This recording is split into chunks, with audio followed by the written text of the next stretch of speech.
This week on Scotty's Garage, we're at Maxx Performance and we're going to put the AU on the dyno.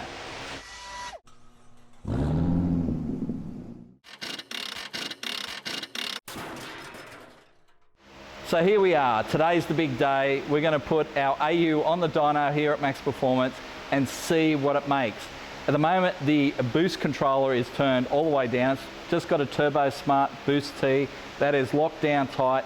So it's just going to make probably 6-7 pounds at most. We'll see how that goes and we'll see where the air fuels are at and all that sort of stuff before we start cranking some boost into it. And hopefully it lives long enough to give us a boost figure and a power figure, and then we can take it out in a week or two and run it down the quarter and finally go 12s. That is the aim. But yes, this is going to be a bit touch and go. We know nothing. We have the J3 tuning software with us though, so if something looks like it needs tweaking, we can do some tweaking with it. But yeah, this is going to be very interesting. Hopefully it's safe at where it is right now and we don't need to do too much tweaking until we start turning boost into it. But I guess we'll find out, and we'll find out right now.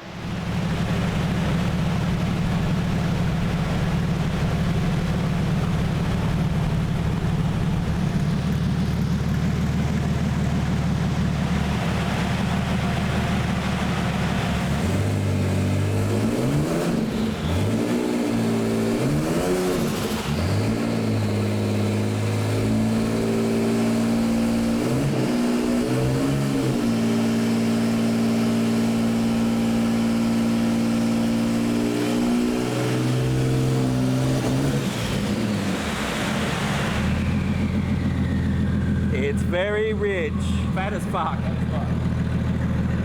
Might even stop it to get down. Yeah.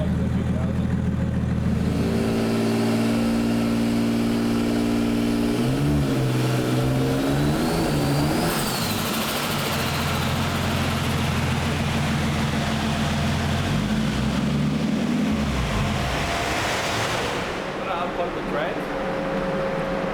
So it'll put it in the place of the Oh, you think it's that? Right, so we've got two problems right now. It is rich as hell, and it's also trying to kick down. So Zane wants me to disconnect the trans input, lock it in third gear, which is what it needs to be on the dyno anyway, and then it won't shift up and down, it'll just be in third gear. So I'm going to climb under it at the moment, disconnect the trans input. Hopefully that locks it in third and we can actually start doing some stuff with it.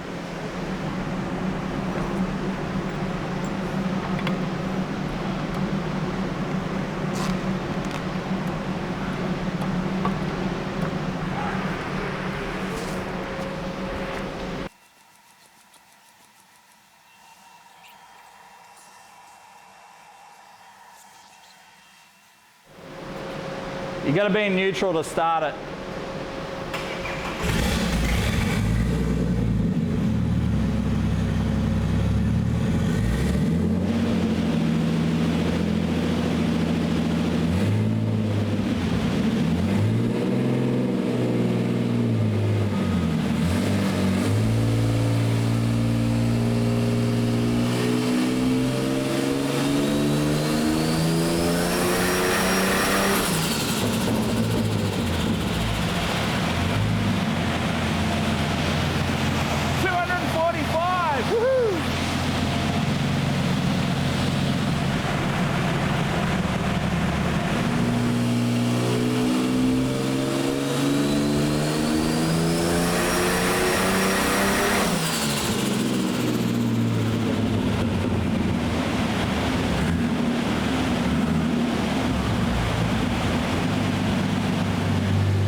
I unplugged the wrong one. Why? It still works, but it's got no speedo. Oh. So I got first, second, third. Oh, okay. All right. Let's. Is there a round plug on the side? There's two plugs. Plug that one back in and unplug the other one. Okay. All right. Might have pulled the wrong plug. Right. So I've disconnected the trans. So hopefully it locks it in top gear now. What I did before was pulled the speedo input and it wouldn't rev all the way. So anyway, Zane's pretty happy with where the fuel's at in terms of, like, it's super rich and it doesn't have any timing in it. So he says, let's put some boost into it. So I'm going to reach under there, start winding some clicks into it, and we'll add some boost. At the moment it is at 6 psi, which isn't too bad. 250 horsepower at the rear, 6 psi. I'm not too disappointed, to be honest. Alright, so of course I put it all the way up here, so that's that way. So go. I'll give it like, is it all the way out? It's all the way in, yeah.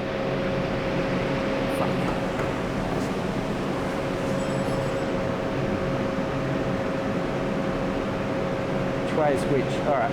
So 1, 2, 3, 4, 5, 6, 9, 10. I'm at 10. Go 11, fuck it. I'll get out of it. There we go. I think it's 10 spots now. Yeah. I just gave it 12 clicks.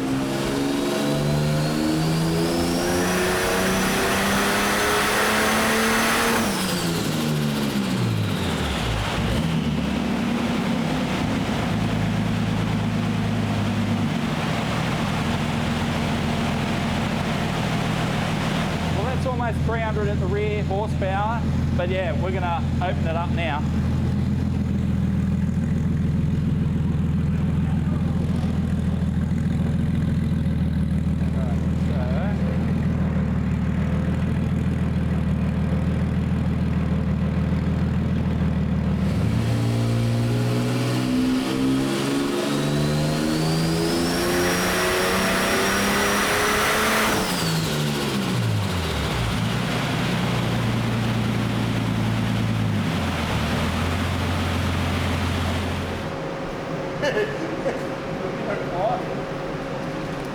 With the turbo being so big and lazy, we don't think the wastegate was actually doing much. So we had it wound all the way out, and it was still wasn't really making any boost.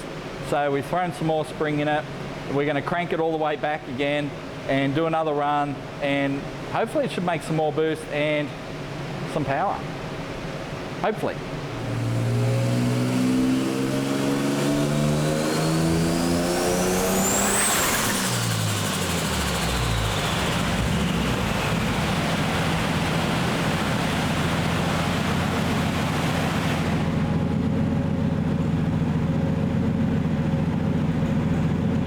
Boost curve's looking a little aggressive.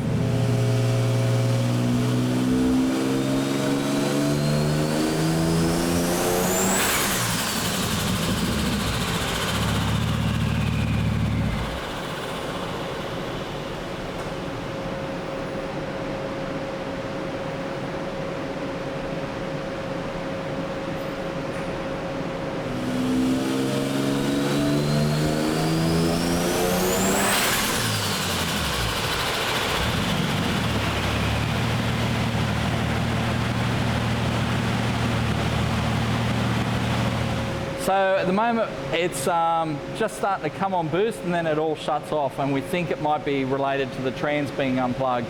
So I think we need to plug the trans back in and just hopefully it'll hold third gear. See how we go, but yeah, it's been difficult.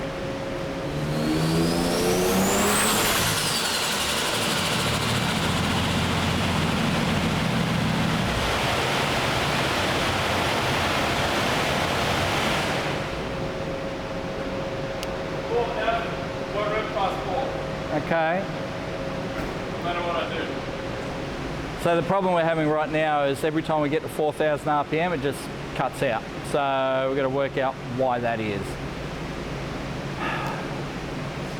Cars.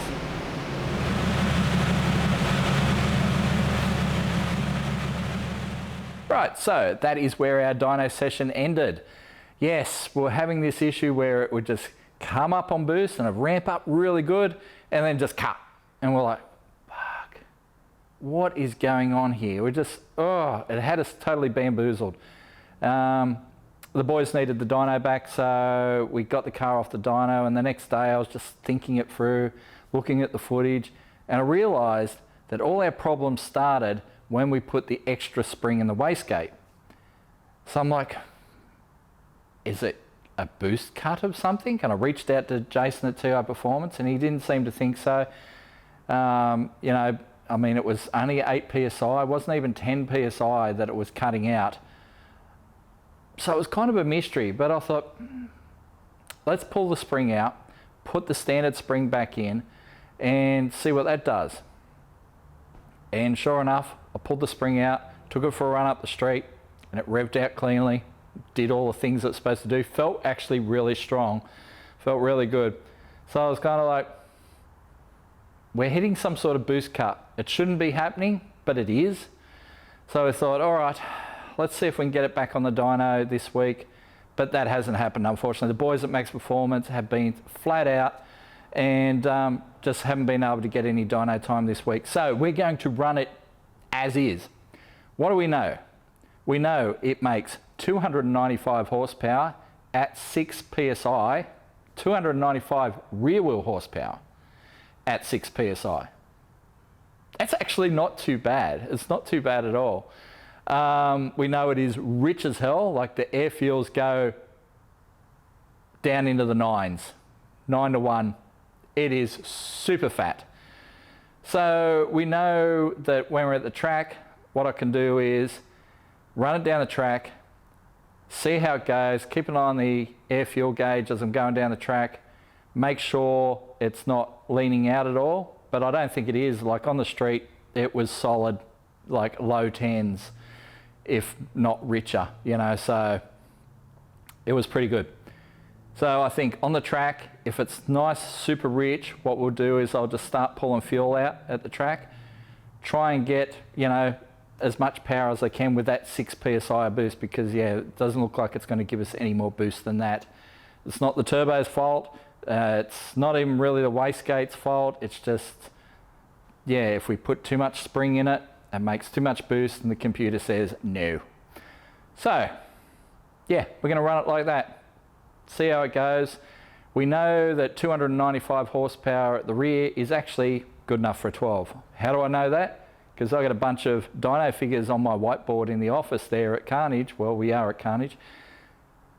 The dyno figures are on the board and we know what times correspond with what dyno figures. And 295 is all the VN had when it ran 12.5. So 295 rear wheel horsepower is enough to go 12s. Will the car go 12s? We'll find out on Sunday, that's for sure. So yeah, it's been a mission. It's been testing us. And of course, stupid me went, oh, let's do some work after work. Start pulling the heater out to take some more weight out of the car. So the dash is half pulled out of the car 2 days before we go to the track. Yeah, I'm that guy.